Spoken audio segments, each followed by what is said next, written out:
You're just a burden on our shoulders, my daughter Alice said on the morning of my 65th birthday, and the terrible thing was not only the sentence itself, not only the way it landed in the center of my chest and seemed to stop my breathing for a second, but the fact that she said it while standing in a kitchen I had paid for, under lights I had installed, beside counters I had helped choose after she cried to me that her old kitchen made her feel like a failure. I was holding a crumpled shopping list in one hand and my coat in the other, and for a moment I simply looked at her because some words are so ugly that the mind refuses to accept they came from someone you once carried through a snowstorm when she had a fever. Someone whose little hand had once gripped your finger as if you were the sent thing in the world. The morning sun was coming through the Calais Bell kitchen windows, bright and clean and indifferent, falling across cluttered counters where half-empty coffee cups sat beside unopened mail and Alice's designer purse. The one she had bought on my card 3 months earlier after telling me it was important for her professional image. I had asked for one simple favor. I had asked if she could drive me to Miller's Market because I needed steaks, corn, charcoal, beer, and paper plates for the birthday barbecue I had been planning all week. A small gathering with Jim and Carol and Dave. The few people left in Kalispell who still looked at me like I was Ralph King, and not an old man occupying a spare room. Alice had looked up from her phone slowly, already annoyed before I finished speaking, and asked if I was serious right now. I said it would be a quick trip, that I had invited a few friends, that I just wanted to get things ready early.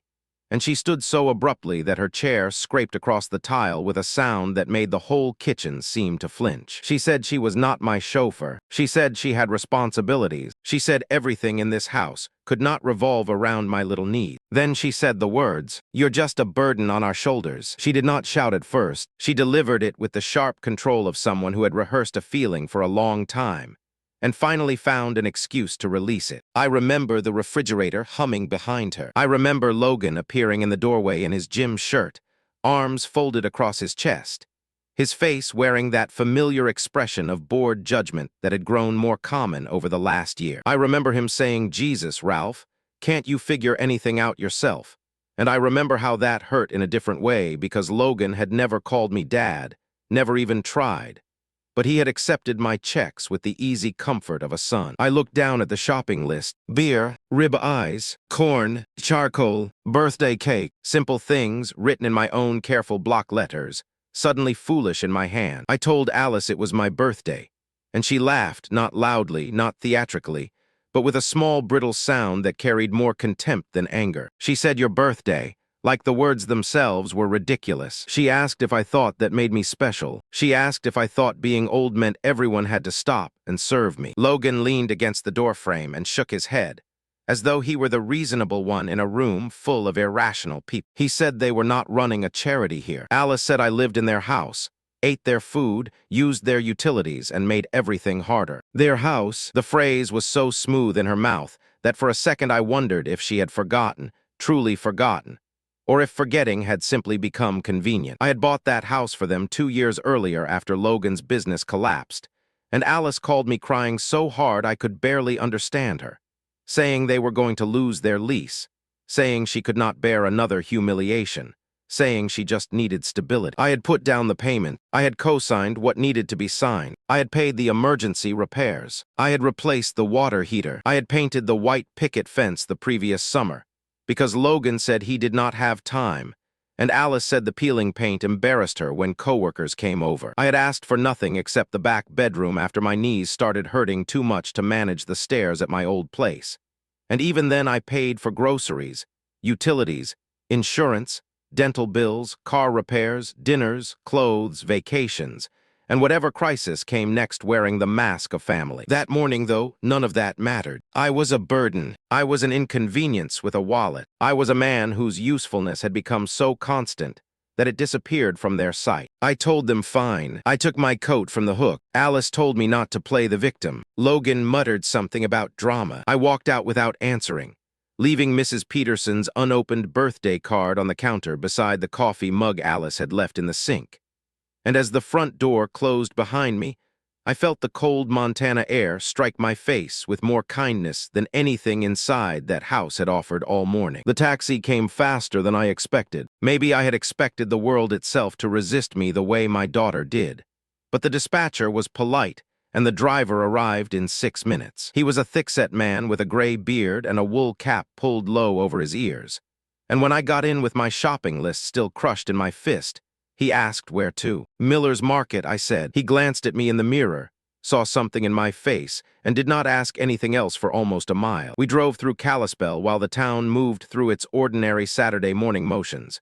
People lining up at coffee stands, a man scraping frost off a windshield, two teenagers carrying ski gear into a truck, and I sat in the back seat looking at the houses and sidewalks that had held the shape of my life for decades. The driver finally asked if it was a special occasion, and I said birthday barbecue before I could stop myself. The words sounded hollow, but he smiled and said happy birthday with such easy sincerity that my throat tightened. I thanked him and looked out the window until Miller's Market came into view. In the store, everything was painfully normal. Carts rattled, a child begged for frosted cereal, a woman compared tomatoes with the seriousness of a jeweler evaluating stone. I moved through the aisles slowly, choosing each item with care because the act of buying food for people who actually wanted to sit with me felt almost ceremonial. I bought thick ribeye steaks, fresh corn still wrapped in green husks, good charcoal, bakery rolls, 2 six-packs of beer Jim liked, and a small cake from the bakery counter because Alice had not mentioned one and I had been too embarrassed to ask. The young cashier asked if I was having people over,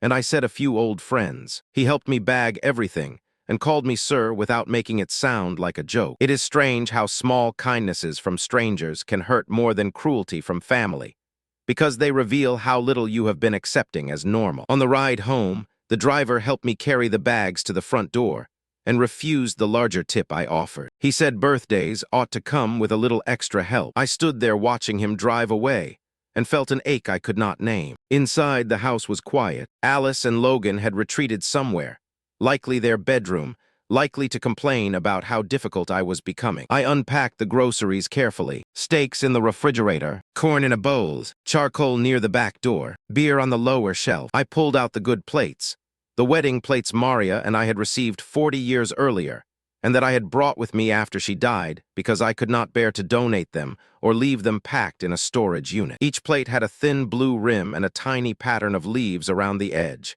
elegant without being showy. Exactly the sort of thing Maria loved. I set them on the dining table one by one, smoothing the tablecloth after each placement, trying to make the room feel like a place where dignity could still exist. Through the window, the backyard grill stood waiting under the pale afternoon sun. I had cleaned it the day before. I had imagined laughter, smoke, old stories, maybe Jim teasing me about getting soft, Carol bringing some homemade salad, Dave pretending to know the only correct way to season steak. I had imagined Alice and Logan joining us, not because they loved my friends, but because it was my birthday, and because basic decency should not be too much to ask from people who had eaten from your hand for years. That was still the part of me that had not learned. The hopeful part, the foolish part, the part that kept mistaking obligation for love, because accepting the truth would have meant admitting how alone I had already become. Jim and Carol arrived first, cheerful and warm, carrying a bottle of wine and the kind of easy affection that makes a doorway feel less like a threshold and more like a welcome. Jim clapped my shoulder and called me an old goat. Carol kissed my cheek and smelled faintly of lavender, which reminded me of Maria so sharply that I had to blink before speaking. Dave arrived a few minutes later with a six-pack and his usual flannel shirt, asking if I was ready to burn some meat. We moved to the backyard, where the Montana sky stretched wide and clean above us, and for the first half hour I almost forgot. That is the dangerous kindness of friendship. It does not erase what is wrong, but it lets you step outside the room where the pain lives. The grill lit with a satisfying rush. The steaks hit the grate and began to sizzle. Smoke rose into the chilly air. Jim opened beers, Dave settled into a lawn chair, and Carol told a story about a woman in her book club who had accused the entire group of misunderstanding symbolism when everyone else simply thought the novel was bad. We laughed, and for a few minutes the sound felt real. I asked about Jim's knee, Dave's fishing trip, Carol's sister in Missoula. They asked about my garden, and I told them about the tomatoes I had been trying to coax along despite the weather. They listened. That was all. They listened like the things I cared about were not small simply because they belonged to an old man. Then Jim glanced toward the house and asked if Alice and Logan were joining us. The question landed gently, but it landed. I wiped my hands on a towel and said I would ask. Inside, Alice and Logan were in the living room, both staring at their phones while the television played something neither of them watched. I said my friends were here and asked if they wanted to come out for a plate. Alice did not even pretend to consider it. She looked up with a sour expression and said she was not interested in an old folks gathering. Logan gave a short laugh without lifting his eyes from the screen and said they would pass on the geriatric convention. My face grew hot. I said they were good people and would like to meet them. Alice said she was sure they would, but she had better things to do than pretend to care about my sad little birthday party. I stood there for 1 second too long, long enough for them to know they had hurt me, which seemed to satisfy them. Then I went back outside. The door had been opened. My friends had heard. I could tell from the way Carol looked down at her hands, from the way Dave became suddenly interested in adjusting his chair, from Jim's jaw-tightening around words he was too kind to say. I forced a smile and said they were busy. No one contradicted me. That was another small mercy. We ate the steaks on Maria's plates. Everyone complimented the food. I tasted almost nothing. The evening folded itself around us, conversation still moving, but now carefully, cautiously, as if everyone had seen a crack in the floor and was trying not to step on it. When they finally left, Carol squeezed my hand and told me it had been a lovely evening. Jim's handshake lingered. "Take care of yourself," he said, and the words were simple, but his eyes were not. I walked them to the gate and watched their taillights disappear into the dusk. The smell of cooling charcoal hung in the yard. The plates waited on the table inside. The birthday cake sat half-cut, too sweet, too bright, untouched by the people I had most wanted to share it with. Alice and Logan were waiting when I came back inside. They had positioned themselves in the living room like judges,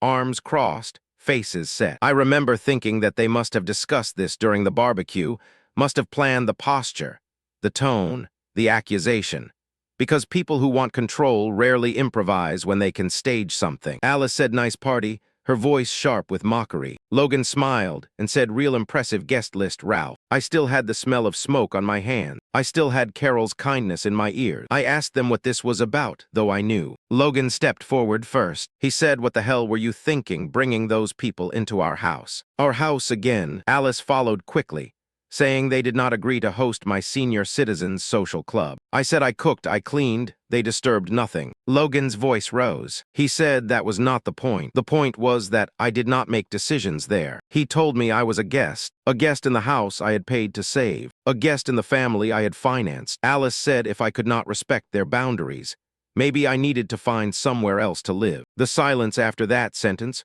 was unlike the silence in the kitchen that morning. That one had stunned me. This one clarified me. Something inside me moved into final position. "Fine," I said. Alice blinked. Logan frowned. They had expected apology. They had expected panic. They had expected me to fold the way I had folded for years, to explain myself, to soften my voice, to offer money or guilt or both. Instead, I turned toward the stairs and said I would pack. Logan scoffed and told me not to be dramatic, that they were just setting boundaries. I climbed the stairs without answering. My room waited at the end of the hall. The guest room, apparently. I pulled my old suitcase from the closet, the brown leather one I had used on business trips back when I still ran a small supply company and believed retirement would mean peace. I folded clothes carefully, because careful movement was the only thing keeping me from shaking. I packed toiletries, my medication, the cash I had withdrawn earlier in the week for the barbecue, and the framed photograph of Maria and me from our last anniversary before the cancer returned for good. In the photo, she was laughing because the waiter had spilled water on the table and apologized so intensely that Maria insisted on giving him a bigger tip. I wrapped the frame in a soft shirt and placed it between sweaters. I looked around the room, the beds, the lamp, the little stack of books I had not been able to finish, because the house was always full of someone else's crisis. There was not much that felt like mine anymore. That realization did not come with sadness. It came with a strange relief. When I came downstairs, Alice and Logan were on the couch pretending to watch television. I set my house key on the coffee table. It made a small metal click that sounded louder than it should have. Alice said my name, not Dad. Not really, just Ralph with a trace of uncertainty at the edge. I kept walking. Logan asked where I was going, and I set out. The night air rushed in when I opened the door. I stepped onto the porch with my suitcase in hand and closed the door behind me. For the first time in years, I was outside their expectation. The suitcase wheels began their small, rough rhythm against the sidewalk as I walked away from the white fence I had painted.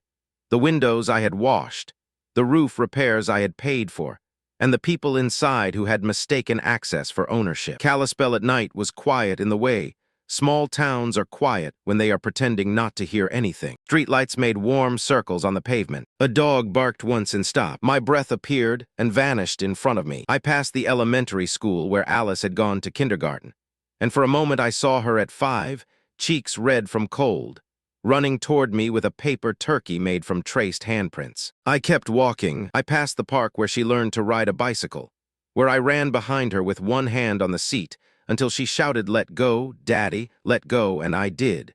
And she flew forward laughing. I kept walking. Memory tried to plead for her. Memory tried to say she had been sweet once, scared once, mine once. But memory is not a contract. It does not require you to keep funding the person someone became, because you loved the child they used to be. Pine Lodge Motel sign glowed ahead, red vacancy letters buzzing in the cold air. The clerk was a young woman with tired eyes and a kind smile. She gave me room 12, quiet spot in the back, and did not ask why a man my age was checking in alone with a suitcase after dark. The room smelled of pine cleaner and old smoke. It had a narrow bed, a small table, 2 mismatched chairs, and a bathroom barely large enough to turn around in. It was not beautiful, it was not home, but it was mine for the night, and no one inside it was going to call me a burden. I unpacked because order matters when the world has been made disorderly. Shirts in the closet, toiletries by the sink, Maria's photograph on the nightstand. Then I lay on the bed fully clothed and looked at the stained ceiling. I did not cry. I thought, Alice's tuition, $43,000. Her weddings, $28,000. Logan's failed app business, $15,000. His car after he lost his sales job, $18,000. Their apartment deposit, $12,000. The kitchen renovation, $12,000. Medical bills, credit card balances, Christmases, emergencies, birthday checks, vacations. I had poured money into their lives like water into cracked ground, always believing that the next gift would create gratitude, the next rescue would create loyalty, the next sacrifice would remind them I loved them. But love that has to be purchased is not love. It is rent paid on a room you will eventually be evicted from. Sometime after midnight, anger cooled into something harder. Not rage. Rage is messy. This was cleaner. This was a ledger finally balanced in my mind. Tomorrow, I thought, I stopped paying for my own humiliation. Morning came in thin gold lines through the curtains. I woke with a calm, so complete it felt almost unnatural. My back hurt from the mattress, my mouth was dry, and my life was in pieces around me. But I had slept better than I had in months. I dressed carefully, buttoned my shirt, combed my hair, and looked at myself in the motel mirror. Same face, same gray hair, same lines around the eyes. But something behind the eyes had changed. At 9:05, I called a taxi. At 9:28, I walked into First National Bank on Main Street. The lobby smelled faintly of floor polish and old paper. A teller with wire-rimmed glasses asked how she could help. I told her I wanted to remove authorized users from my credit cards and linked accounts. She asked if the cards were lost or stolen. I said no. I wanted access revoked for Alice King and Logan King immediately. Her eyebrows rose a little, but she remained professional. She asked if I was certain. I said I was. She printed forms. I signed them. She explained consequences. I nodded. She asked if I wanted future authorization requests blocked automatically, unless I approved them personally. I said yes. Each signature felt like cutting a rope I had tied around my own wrists years ago. While she processed the changes,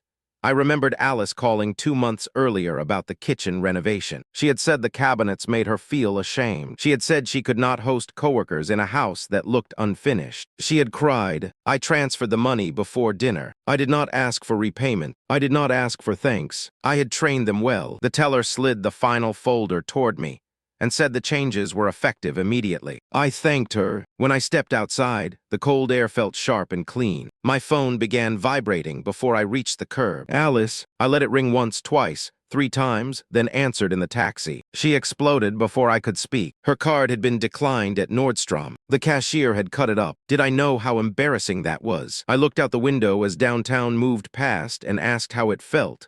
She stopped. I said, how does it feel to be embarrassed because someone else decided your dignity did not matter. She said this was different. I said yesterday she called me a burden. Today she was calling because she could not buy shoes with my money. Silence stretched, then panic edged into her voice. She said I could not just cut them off. They had expenses, obligations. I said so did I for 20 years. She accused me of being cruel. I told her cruelty was not removing access to money. Cruelty was telling your father he was unwanted on his birthday, and then expecting him to finance your errands the next morning. She said family does not work like that. I said she was right. Family does not work by throwing people out for having friends over. She said they had not thrown me out, that I had chosen to leave. I told her I had accepted her invitation to find somewhere else to live. Her voice cracked, but not with regret, with fear. That was the first time I heard it. Not fear of losing me, fear of losing access. I ended the call before she could reshape the conversation into something that made me responsible for her discomfort. The taxi driver glanced at me in the mirror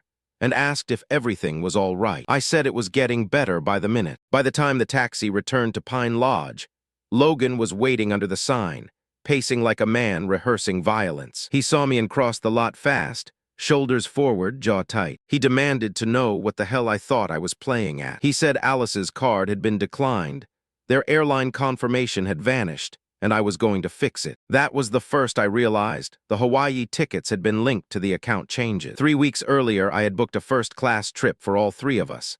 7 nights at the Grand Wailea, Ocean View Suite, rental car upgrade. $28,000 charged to my platinum card because I had convinced myself that a beautiful place might make us feel like a family again. The thought nearly made me laugh. Logan kept advancing. I told him I was making decisions about my own money. He called me a senile old fool. His hands curled into fists. He stepped close enough for me to smell the coffee on his breath and the sharp synthetic scent of his gym deodorant. He said I was going to fix this right now. I asked or what. He lunged, grabbing for my collar. But before his fingers touched me, the taxi driver was suddenly between us, solid and calm, telling him that was enough. Logan snapped that it was none of his business. The driver said he did not stand by and watch bullies work. There are moments when your life turns on the kindness of someone who owes you nothing. Logan looked at the driver, then at me, then at the motel office where the clerk had appeared behind the glass. His face changed as he understood there would be witnesses. He spat that this was not over and stormed back to his truck. Gravel sprayed as he left. The driver straightened his jacket like nothing had happened. I thanked him. He shrugged and said a man had to take care of himself when family forgot how. After he drove away, I stood in the parking lot with my room key in my hand and felt no triumph. Triumph is too warm a word. What I felt was confirmation. They were not wounded by my absence. They were threatened by my boundaries. The next morning I went to Morrison, Baker and Associates, and rewrote my will. James Morrison was younger than I expected. With careful hands and the measured voice of a man who spent his days translating grief into documents. I told him I wanted to remove Alice entirely. He did not react beyond a small pause of the pen. I told him I wanted my assets placed into a charitable trust for seniors abandoned or financially exploited by family members. He asked if I understood the significance. I said I did. He asked if there had been pressure, coercion, or diminished capacity. I almost smiled. The only pressure had been 20 years of being loved, only in proportion to my usefulness. He nodded and began explaining options. The process took almost 2 hours. We discussed the house issue, the accounts, the investment portfolio Maria and I had built slowly, carefully, without Alice ever knowing the full size of. We had not been rich in a way that would impress people in glossy magazines, but I had been disciplined. I had saved, I had invested, I had sold land at the right time, kept dividend stocks, avoided debt, and lived modestly because Maria and I believed security was better than display. Alice thought I was dependent because I did not show my money. That had been her mistake. When the new documents were ready, I signed each page with a hand steadier than I expected. Alice would receive nothing. Logan would receive nothing. The people who had called me a burden would not inherit the life Maria and I had spent decades building. Morrison told me the changes were effective immediately, but warned me that disinherited family members sometimes contested. I told him to add a no-contest clause, even if it was more symbolic than necessary. He did. When I walked out, the sky was bright and hard above Main Street. My phone chimed, a cancellation notice from the airline, then another from the hotel, then another from the car rental company. The Hawaii trip was gone. I stood on the sidewalk and watched those red cancellation confirmations stack up like small, clean fires. I met Jim at Murphy's cafe that afternoon. He was already at the corner table, and when he saw me, he stood. Real friends stand when they see you carrying more than a coat. We ordered coffee, and I told him everything, not because I needed advice, but because I needed one person who had seen the humiliation to know I had not simply disappeared into it. I told him about the motel, the bank, Logan in the parking lot, the will. He listened without interruption, his face growing darker with each detail. When I finished, he sat back and said, "Good." Just that, good. Then he told me something I had not known. He said he and Carol had been worried about me for months. He said they had watched Alice interrupt me, correct me,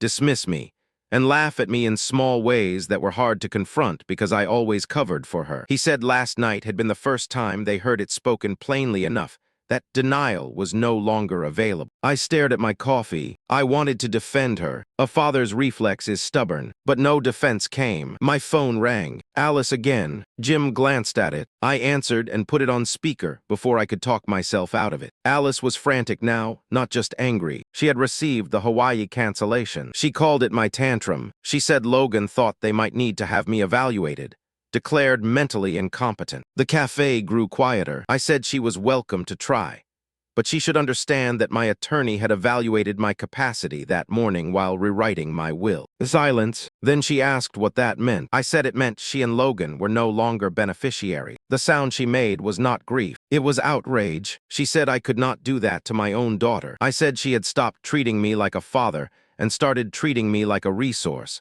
So I had corrected the paperwork to reflect reality. She said I was destroying the family. I said no, I was refusing to fund its performance. She said, "You are my father. You cannot abandon me." I looked at Jim. I looked at the strangers, pretending not to listen. I thought of the birthday list crushed in my hand. I thought of Maria's plates. I thought of the key on the coffee table. Then I said, "Watch me," and ended the call. For one suspended second, the cafe remained silent. Then an elderly woman at the table near the window began to clap. Slowly, deliberately, another person joined, then another. I did not smile. It did not feel like victory. It felt like witnesses, confirming that something real had happened. The weeks that followed were not peaceful. They were quieter, but quiet is not the same as peace. Alice called. Logan called. Then they texted. Then the tone changed. At first they were furious, then frightened, then sweet, then furious again. Alice said she missed me. Logan said they had all said things they did not mean. Alice sent old photographs,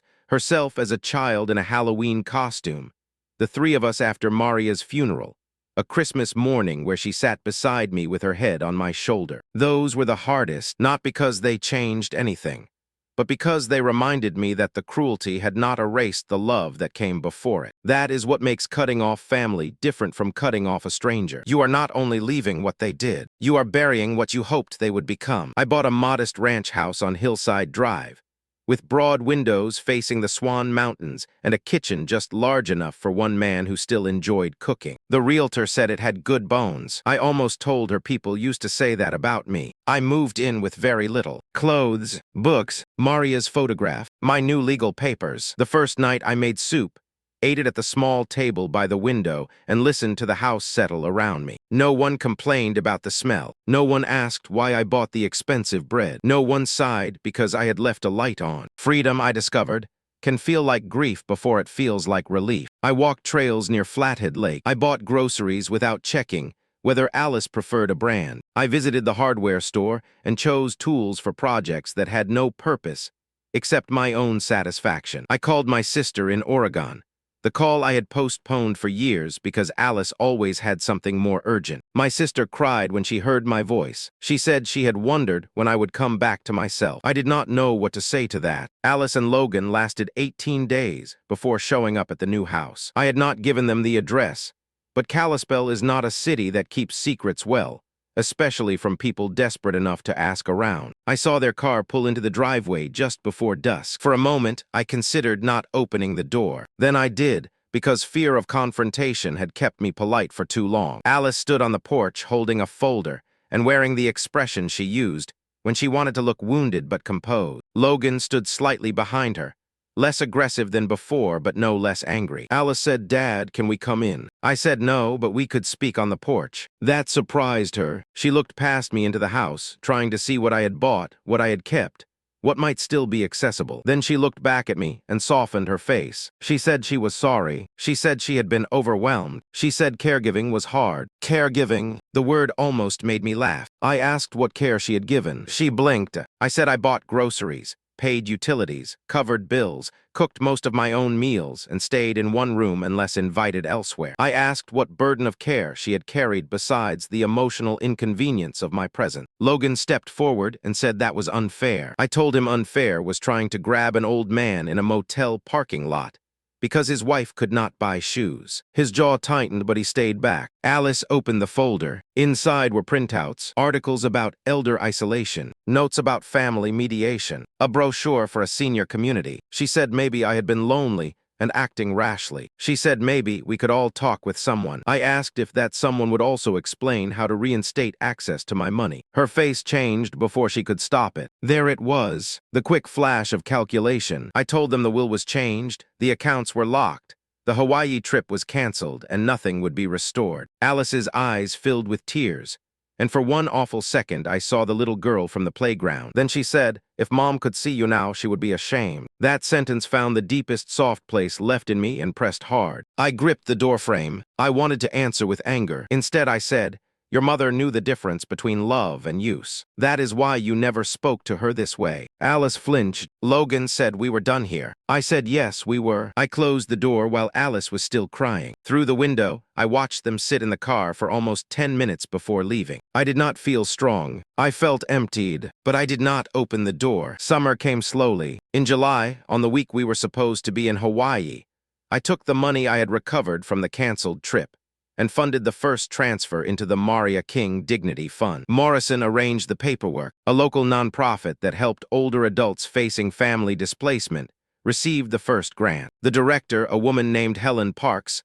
called me personally to thank me. She told me about a 78-year-old man sleeping in his car after his nephew sold the house he had been living in, about a widow whose son had drained her account, about people who felt too ashamed to say their children had abandoned them. I listened and felt the final illusion break. My story was not rare. That made it worse. The world was full of quiet old people sitting in spare rooms they had paid for, apologizing for needing dignity. I began volunteering twice a week. I did not tell Alice. I did not tell Logan. I did not post about it. I drove people to appointments. I helped fill out forms. I fixed a broken cabinet in the nonprofit office. I sat with men and women who told me stories so close to mine that sometimes I had to excuse myself and stand in the hallway until my breathing steadied. They called me kind. I was not sure kindness was what remained in me. It felt more like recognition, like survivors nodding to each other after the storm. The ending people expect is that Alice changed, that she realized what she had done, that she came back humbled, sincere,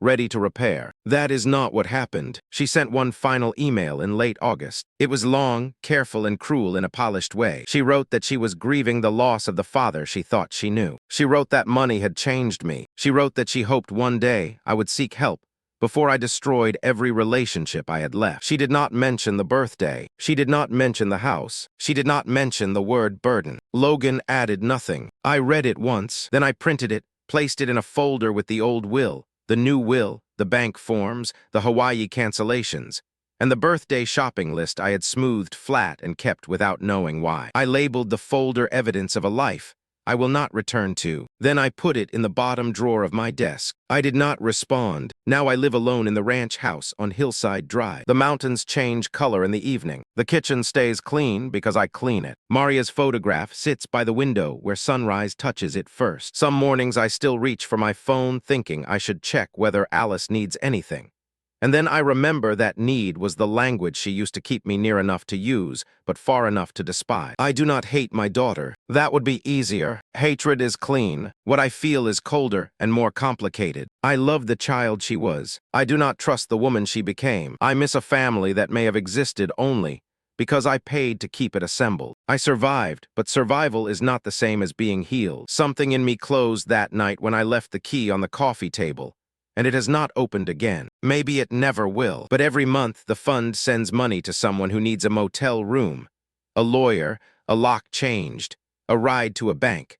A reminder that they are not a burden simply because someone called them one. That is what remains of the man I used to be. Not softness, not forgiveness, a colder kind of mercy, the kind that knows exactly what cruelty looks like, because it once sat across from it at a birthday dinner and still set the table anyway. If you are listening to this, and someone has taught you that your love is only valuable when it pays for something, I hope you hear me clearly. You are not a burden, but the people who make you feel like one may be more expensive than you can afford to keep.